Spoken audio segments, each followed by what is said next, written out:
দর্শক আজকে চলে আসলাম ভাড়ারিয়া বাজারের সেরা একটি রেস্টুরেন্ট, সেটি হলো পাটখড়ি টি ক্লাব অ্যান্ড রেস্টুরেন্ট। এই রেস্টুরেন্টে মূলত আজকে ইফতারের আয়োজন করেছেন এই রেস্টুরেন্টের মালিক জনি ভাই, তো তাকে অসংখ্য ধন্যবাদ এত বড় আয়োজন করার জন্য। এই রেস্টুরেন্টের খাবারের গুণগত মান অনেক ভালো, যা এখানে না আসলে বুঝতে পারবেন না। বিশেষ করে এখানকার খ্যাপসাটা আমার কাছে অনেক ভালো লাগে, যা অন্যান্য রেস্টুরেন্টের থেকে অনেক ভালো হয়। আমাদের সাথে আছে পাখি চোখে মানিকগঞ্জ। তো ভাই এখানে এসে আপনার কেমন লাগছে? ভাই মনে হইতেছে জামাই যে বিবাহ করে যে স্বাক্ষর খানা দেয় না, জি ভাই, মনে হইতেছে ওইটা খাইতেছি। মানে ওর আয়োজনটা সত্যি অনেক ভিন্ন রকম ছিল, খুবই ভালো লাগলো ভাই।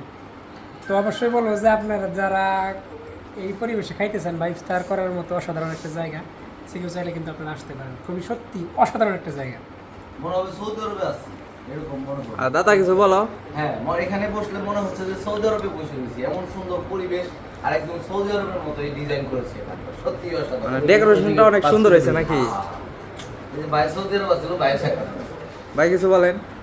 ভাই পুরাই একদম সৌদি আরব, মনে হয় আমি সৌদি আরবে আছি এরকম। মানে অসাধারণ জায়গাটা নাকি? সৌদি আরবে অনেক ভালো লাগে। মনে হইতেছে খ্যাপসা দেন না, হ্যাঁ ভাই, খ্যাপসার কারণে সৌদি সৌদি ফিল করতেছে সবাই। ঠিক আছে। খ্যাপসা সৌদি আরবের জাতীয় খাবার। এখানকার পরিবেশটা আমার কাছে অনেক ভালো লেগেছে। তো আপনারা যারা এখনো আসেন নাই অবশ্যই আসতে পারেন এই পাটখড়ি টি ক্লাব এন্ড রেস্টুরেন্টে। তো এই ছিল আজকের ভিডিওটি ভালো লাগলে অবশ্যই লাইক কমেন্ট শেয়ার করবেন, আর অবশ্যই আমাদের পেজটি ফলো দিয়ে আমাদের সাথে থাকবেন। ধন্যবাদ।